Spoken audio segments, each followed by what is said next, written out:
મહુવા શહેરમાં ઐતિહાસિક અને ભવ્ય શ્રી રામ જન્મોત્સવની ઉજવણી અંતર્ગત આજે મહુવા શહેરના શિવાજી ચોક ખાતે રામ દરબાર અને પ્રભુ શ્રી રામચરિત ધાર્મિક પ્રદર્શનને ખુલ્લું મૂકવામાં આવ્યું હતું। આ તકે રામપાસ રહોની જગ્યાના મહંત શ્રી પૂજ્ય રાજુ બાપુ અને મહુવાના શ્રી રામ જન્મોત્સવ સમિતિના તમામ સભ્યો અને મહુવા શહેરના શ્રેષ્ઠીઓ ખાસ ઉપસ્થિત રહ્યા હતા।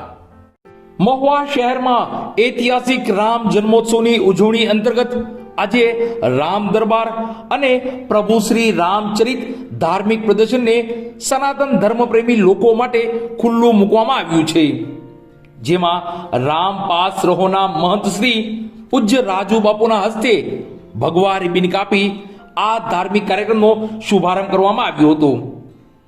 મહુવા શહેરમાં ભવ્ય અને ઐતિહાસિક રામ જન્મોત્સવની ઉજવણી થવા જઈ રહી છે અને તેના માટે શ્રી રામ જન્મોત્સવ સમિતિના સભ્યો દ્વારા છેલ્લા 3 મહિનાથી દિવસ રાત જોયા વગર તનતોડ મહેનત કરી આ ઐતિહાસિક ઘડીનું નિર્માણ કર્યું છે।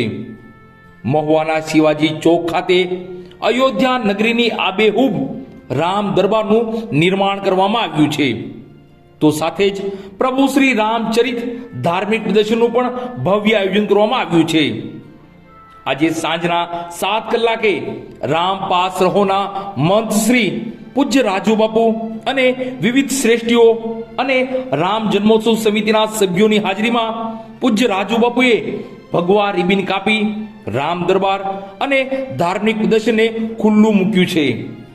આ સમયે ઉપસ્થિત લોકો દ્વારા પ્રભુ શ્રી રામનું પૂજન અર્ચન કરવામાં આવ્યું હતું। બાદ પૂજ્ય રાજુ બાપુ અને તમામ મહુવાના શ્રેષ્ઠીઓ અને શ્રી રામ જન્મોત્સવ સમિતિના સભ્યોએ પ્રભુ શ્રી રામના દર્શન કરી પ્રભુ શ્રી રામનું ધાર્મિક પ્રદર્શન નિહાળી ધન્યતા અનુભવી હતી।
રામ જય સિયારામ.